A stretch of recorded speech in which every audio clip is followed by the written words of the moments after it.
Evangelio de Marcos, capítulo 15. Leemos desde el versículo 15, que está a la altura de donde habíamos dejado el mensaje el viernes por la noche.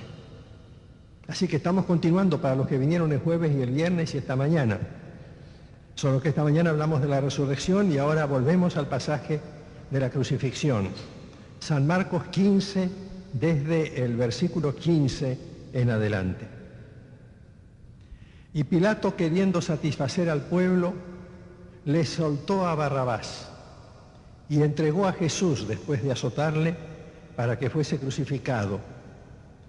Entonces los soldados le llevaron dentro del atrio, esto es al pretorio, y convocaron a toda la compañía y le vistieron de púrpura y poniéndole una corona tejida de espinas comenzaron luego a saludarle: «Salve, Rey de los judíos». Y le golpeaban en la cabeza con una caña y le escupían y puestos de rodillas le hacían reverencias. Y después de haberle escarnecido, le desnudaron la púrpura y le pusieron sus propios vestidos y le sacaron para crucificarle. Y obligaron a uno que pasaba, Simón de Cirene, padre de Alejandro y de Rufo, que venía del campo, a que le llevase la cruz. Y le llevaron a un lugar llamado Gólgota, que traducido es lugar de la calavera, y le dieron a beber vino mezclado con mirra, mas él no lo tomó. Cuando le hubieron crucificado, repartieron entre sí sus vestidos, echando suertes sobre ellos, para ver qué se llevaría cada uno. Era la hora tercera desde el amanecer, es decir, las 9 de la mañana, contando desde las 6. Era la hora tercera cuando le crucificaron, y el título escrito de su causa era «El Rey de los Judíos». Crucificaron también con él a 2 ladrones, uno a su derecha y el otro a su izquierda, y se cumplió la escritura que dice: «Y fue contado con los inicuos». Y los que pasaban le injuriaban, meneando la cabeza y diciendo: «Va, tú que derribas el templo de Dios y en 3 días lo reedificas, sálvate a ti mismo y desciende de la cruz». De esta manera también los principales sacerdotes, escarneciendo, se decían unos a otros con los escribas: «A otros salvó, a sí mismo no se puede salvar». El Cristo, Rey de Israel, descienda ahora de la cruz para que veamos y creamos. Y también los que estaban crucificados con él le injuriaban. Y cuando vino la hora sexta, que es el mediodía, hubo tinieblas sobre toda la tierra hasta la hora novena, que es las 3 de la tarde. Y a la hora novena Jesús clamó a gran voz diciendo: «Eloi, Eloi, lama sabactani», que traducido es: Dios mío, ¿por qué me has desamparado? Y algunos de los que estaban allí decían al oírlo: «Mirad, llama a Elías», porque entendían la palabra Eloi como Elías, lo que quiere decir que los que estaban ahí eran los soldados sirios, que no sabían hablar el hebreo ni el arameo. Entonces escuchaban Eloi o Elí también, que son nombres de Dios en el hebreo, y creían: «Este está llamando al profeta Elías», o algún Elías por ahí. Y corrió uno y, empapando una esponja en vinagre y poniéndola en una caña, le dio a beber diciendo: «Dejad, veamos si viene Elías a bajarle». Mas Jesús, dando una gran voz, expiró. Entonces el velo del templo se rasgó en 2 de arriba a abajo, y el centurión que estaba frente a él, viendo que después de clamar había expirado así, dijo: «Verdaderamente este hombre era Hijo de Dios». Detenemos aquí la lectura. Los que vinieron el jueves por la noche aprendieron qué significa la palabra Getsemaní. ¿Qué significa? Fábrica de aceite, prensa de aceite. Getsemaní quiere decir prensa de aceite. Es el nombre de un establecimiento. Enseñamos el jueves. Como los nombres de las fábricas que nosotros vemos en los alrededores de la ciudad. Getsemaní era una propiedad de aproximadamente 50 metros por 50 metros. Una propiedad privada enclavada en el monte de los Olivos. Los olivos estaban afuera y adentro de la propiedad. Y adentro de esa propiedad había un pequeño establecimiento industrial con la prensa que oprimía las aceitunas y producía el aceite. Prensa de aceite. Getsemaní, prensa de aceite, fábrica de aceite. Explicamos el jueves que esa prensa de aceite era propiedad del padre de Marcos el Evangelista. Nos faltó explicar que el padre de Marcos había fallecido y que su viuda tenía reuniones caseras, según leemos en Hechos capítulo 12, versículo 12. Pero en ese lugar, dijimos el otro día, Jesús fue con sus discípulos, 11, porque ya Judas Iscariote lo había abandonado, dejó a los 8 en la parte de entrada, en el lugar donde estaba entonces el pequeño edificio de la prensa del aceite. Repito, la palabra Getsemaní quiere decir eso, prensa de aceite. Dejó a los discípulos ahí en la prensa de aceite y él se fue al huerto un poco más adentro con 3 de ellos, con Pedro, con Jacobo y con Juan. Y les dijo, pónganse a orar. Y se apartó un poco más y allí más lejos empezó a orar él. Y contamos que allí fue donde Jesús tuvo que tomar la decisión. ¿Ustedes se acuerdan si estuvieron el jueves? Allí Jesús tuvo que tomar la decisión más importante de su vida. Porque todavía había una lucha en su interior. ¿Permitiré que me crucifiquen? ¿Permitiré que sobre mí se carguen todos los pecados del mundo?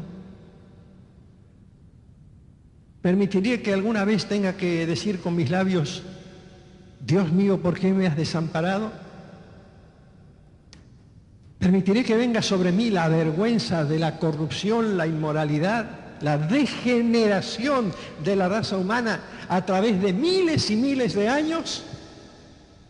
Que toda esa basura se acumule sobre mi alma.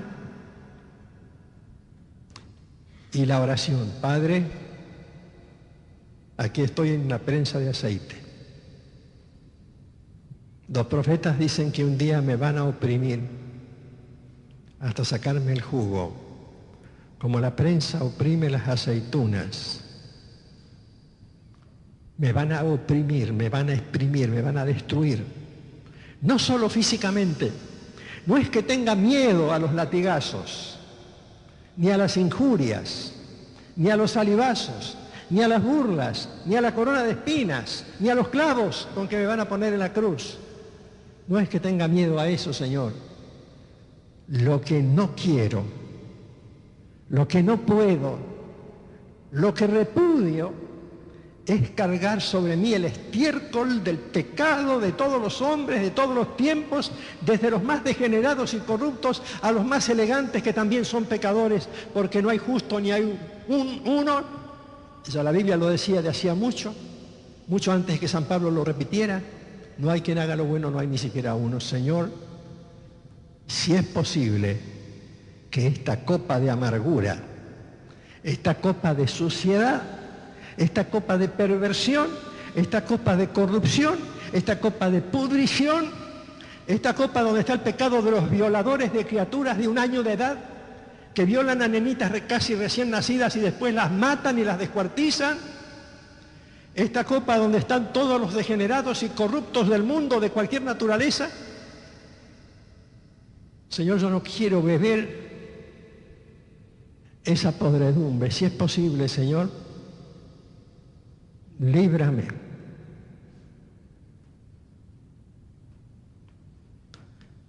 La Biblia dice, lo estudiamos el otro día, el jueves, y lo vimos de nuevo el viernes. Dice la Biblia en la carta a los Hebreos, que recordamos de nuevo ahora frente a la mesa del Señor, en el capítulo 5, el versículo 7 y el que sigue, Cristo en los días de su carne, ofreciendo ruegos y súplicas con gran clamor y lágrimas, al que lo podía librar de la muerte, fue oído. Dios escuchó esa oración, pero no quiere decir que Dios contestó esa oración de la manera que Jesús pedía. Fue oído, sí, fue oído a causa de su temor reverente. Y aunque él era el Hijo de Dios, dice el pasaje, aunque era el Hijo, por lo que padeció, aprendió la obediencia. Dios lo escuchó, escuchó su oración y le dijo, no, esa copa tienes que beberla. Allí tomó Jesús la decisión más importante de su vida. Tuvo que aceptar la voluntad del Padre. Él vino para aceptar esa voluntad. Pero para entender bien a Jesús hay que darse cuenta que en muchas cosas Él era igual a nosotros. Una cosa era cargar con la tortura, una cosa era ser héroe, como dijo Adrián, pero otra cosa era además embarrarse con el estiércol del pecado, de los pecados más sucios, de los pecados más repugnantes, de los pecados más crueles. Tomar ese vaso era decir, Señor, voluntariamente me sumerjo en la cloaca, y peor que en la cloaca, para que haya tanto de podrido adentro mío en ese momento en la cruz, que tú mismo, Señor, tengas que dar vuelta a tu rostro y dejar de mirarme y desampararme en medio de la oscuridad y de las tinieblas y de la ausencia. Señor, no quiero beber ese vaso, pero no se haga mi voluntad, sino la tuya. Y fue oído. Y se le dijo, bebe de ese vaso, toma de esa copa, muere en la cruz. Entonces Jesús, cuando se vuelve a sus discípulos que como veíamos el jueves y el viernes medio dormidos ahí, sin darse cuenta de la trascendencia de lo que pasaba, sin entenderlo, sin vivirlo en profundidad, porque les faltaba ese toque tan especial que produce el Espíritu Santo, estaban ahí. Jesús iba caminando y miraba la prensa de aceite. Qué curioso. El aceite es el símbolo del Espíritu Santo.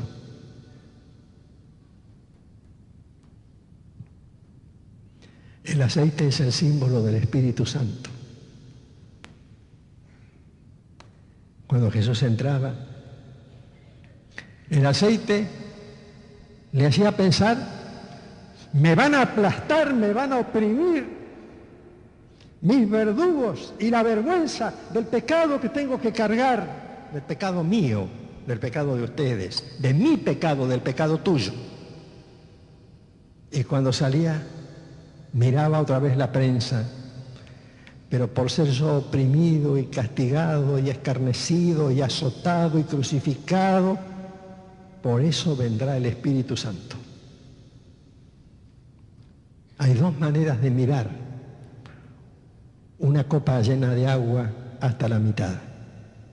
Uno puede decir está medio vacía, el otro puede decir está medio llena. Cuando Jesús entró le parecía medio vacío. Jesús entró con el sufrimiento, con la agonía que lo llevó a transpirar gotas de sudor como de sangre. Fue necesario que un ángel llegara a consolarlo. Cuando salió decidido, pensando en que iba a derramar el Espíritu Santo sobre aquellos mismos discípulos que en ese momento estaban aturdidos por la tristeza y por no saber qué iba a ocurrir y por el miedo a lo que iba a ocurrir. Y entonces Jesús pasa por todo ese calvario que hemos comentado el viernes. Jesús pasa frente a los jueces, a este gran juez llamado Anás, juez poco escrupuloso, porque Anás era el dueño del mercado del templo. Él con sus hijos recibía los beneficios del mercado del templo de Jerusalén, según lo dice la historia judía escrita por los judíos mismos. Anás odiaba a Jesús porque Jesús había tomado el atrevimiento de tomar un látigo en su mano y echar a los mercaderes y derribar las mesas y ganarse el aplauso del pueblo, aunque volvieron a instalar el mercado enseguida. Pero Anás marcaba a Jesús como un enemigo, y Anás y Caifás y Poncio Pilato lavándose las manos y Herodes burlándose y esperando que Jesús hiciera un show y todo. Jesús pasó todo eso y empezó a caminar. Había una vieja canción que yo cantaba cuando no tenía el defecto de las cuerdas vocales que tengo ahora, que decía: hacia el Gólgota cruel, una cruz sobre él, se encamina el Cordero de Dios. Y caminaba. Pero la Biblia es detallista, a veces no nos damos cuenta de los detalles. Porque la Biblia pone nombres, lugares, cosas para que nosotros investigamos. Dice Getsemaní y uno se queda con la palabra Getsemaní. Gólgota y uno se queda con la palabra Gólgota. Y se queda con las palabras que aparecen y no investiga y no sabe que el Gólgota es una montañita que tiene forma de calavera y que también se llamaba Gólgota porque Gólgota viene del armenio Gólgota, que significa cráneo, calavera.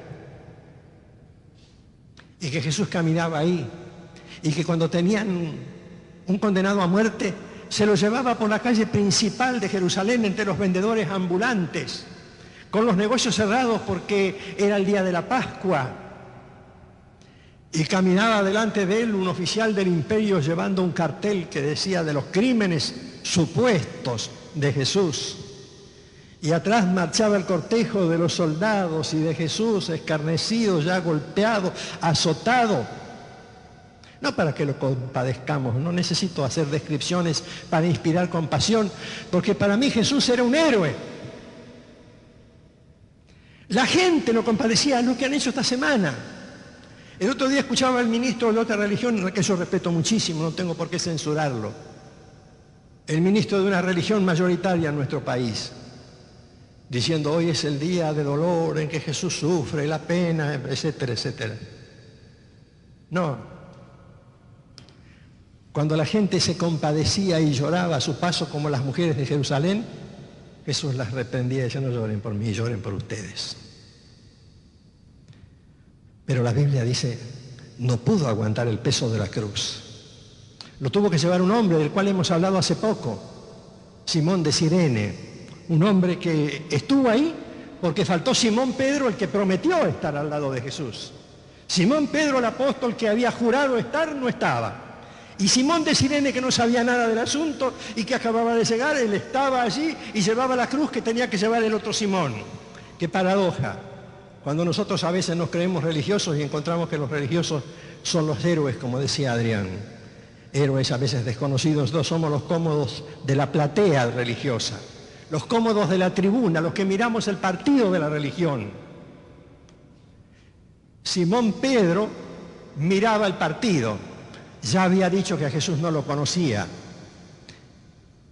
Simón Cireneo llevaba la cruz. ¿Y quién lo llevaba a Jesús? ¿Pensaron ustedes que si Jesús se cayó bajo el peso de la cruz como se cayó, porque la Biblia lo indica así, al decir que fue necesario que la cruz fuera llevada por otro, cuando la ley exigía que el condenado a muerte fuera el que llevara su cruz? El pasaje que hemos leído dice en el versículo 22 de Marcos 15, que a Jesús lo llevaron. Y yo estuve estudiando este pasaje no en esos comentarios comunes, porque a veces uno toma los comentarios comunes de la Biblia, algunos libros que andan por ahí, y uno dice: Barclay piensa tal cosa, fulano piensa tal otra. Y a mí me parece más bien investigar el significado de la palabra en el idioma original en que fue escrito el Evangelio. Y le llevaron significa que lo tuvieron que llevar.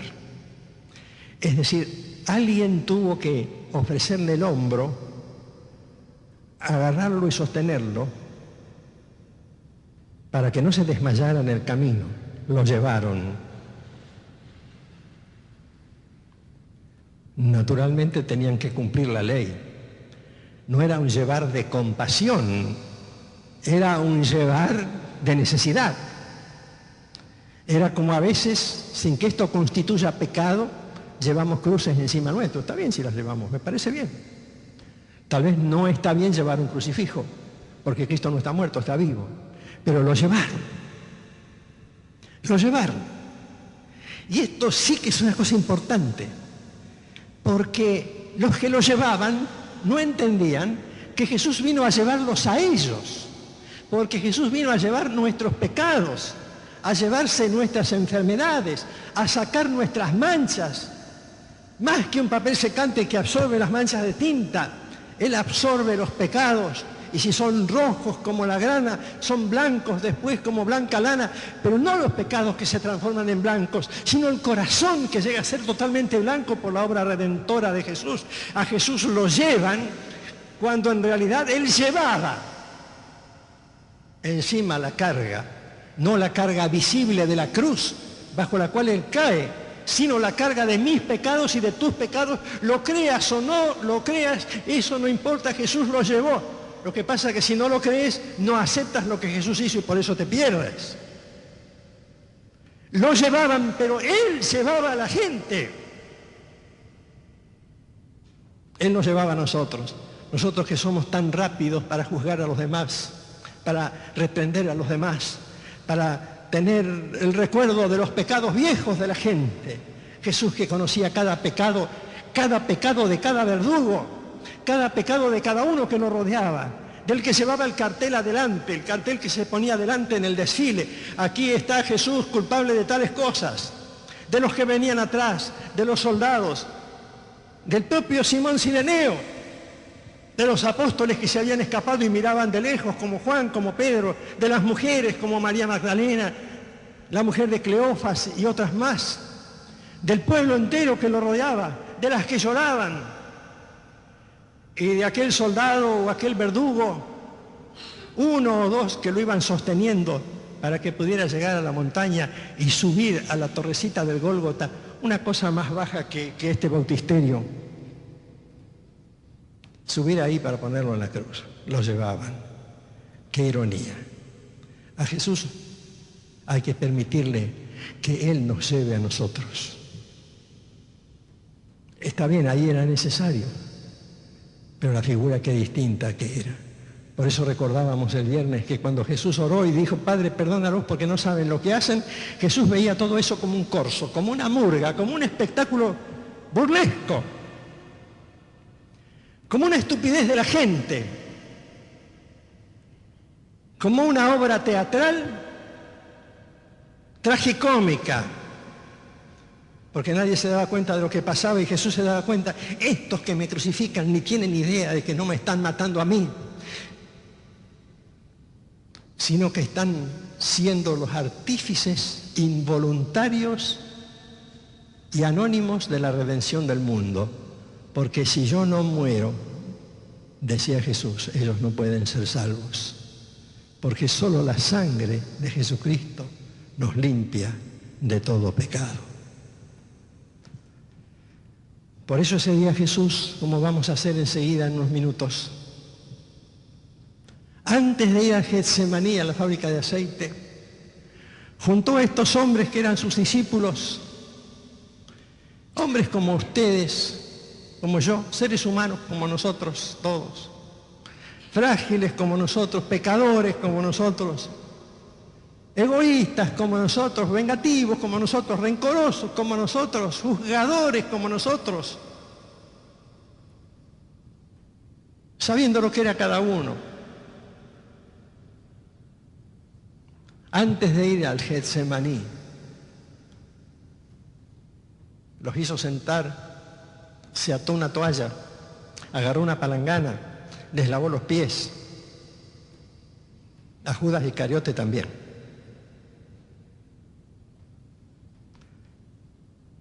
Podía haber dicho a Judas no, porque me traiciona.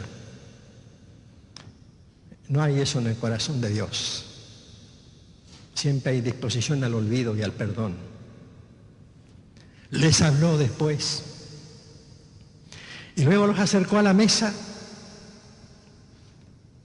y les mostró el pan y les dijo, mi cuerpo va a ser partido por ustedes.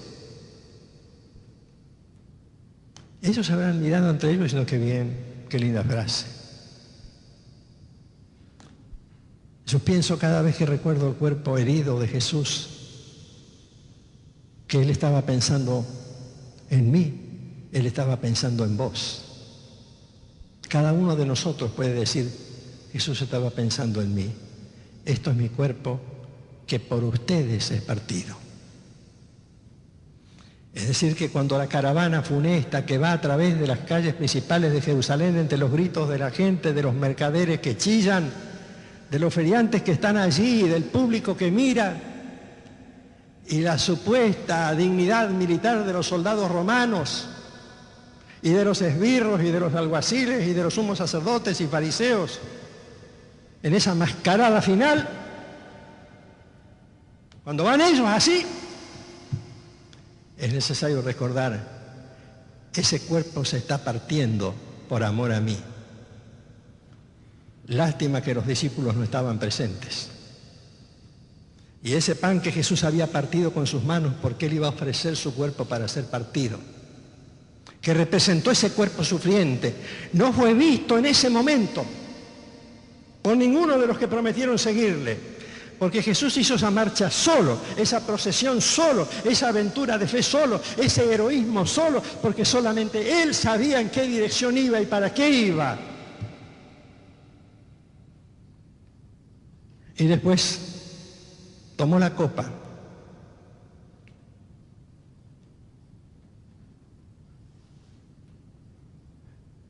Y miró a sus discípulos y dijo, esta copa es el nuevo pacto en mi sangre. La sangre se empezó a derramar en el camino, desde el momento que lo ataron a Jesús en Getsemaní, hasta el momento en que terminó su vida en la cruz y un soldado lo atravesó y de la herida del costado salió sangre y agua. Sangre y agua de la que según la misma Biblia misma nace la iglesia, como nació Eva del costado herido de Adán. Y nace la iglesia. Nace el matrimonio entre Jesús la cabeza y la iglesia el cuerpo. Pan y vino, cuerpo y sangre, por la cual nuestros pecados son limpiados. Algún discípulo miraba de lejos, no entendía nada, porque la Biblia dice que lo entendieron después, cuando el Espíritu Santo, el aceite, que había empezado a surgir simbólicamente en el Getsemaní, descansó como unción sobre los discípulos, no con esas unciones raras que andan ahora, sino por la presencia del Espíritu Santo real adentro de ellos. Entonces ellos descubrieron lo que esto significaba, porque la primera vez que participaron estaban presentes en el acto, pero ausentes en el sentido. Y lo que queremos evitar esta noche es que alguno de ustedes esté presente en el acto y ausente en el sentido. Puedo estar presente con el pan en la mano y la copa en la mano, pero ausente, porque mi corazón no está allí. Como los discípulos en aquel día antes de Getsemaní. Y bueno, el Señor dice, comamos el pan porque representa su cuerpo, lo comemos. El Señor dice, tomen la copa que es el nuevo pacto de mi sangre, lo bebemos. Pero ahí está Jesús, Él está presente, su cuerpo no está hecho pedazos todavía, ni sabían que iba a ser hecho así. Su sangre no está acá derramada, no le sale ni una gota de sangre de la nariz siquiera. Él dice, lo hacemos. No lo hagas esta noche, mi hermano, sin estar presente con tu espíritu y sin que el Espíritu Santo esté sobre ti en este domingo de resurrección. Porque Jesús se hace presente no en los símbolos, sino entre nosotros. Donde estamos reunidos en su nombre, allí está Él presente. Él está aquí ahora, presente. Él está con nosotros. Yo estoy con ustedes, dijo Él, todos los días hasta el fin del mundo. Él está presente. Él subió a la cruz, fue al sepulcro, resucitó y se fue al cielo para estar con nosotros. Su espíritu, el aceite, está con nosotros. Y vamos a acercarnos así en espíritu y verdad a la cena del Señor.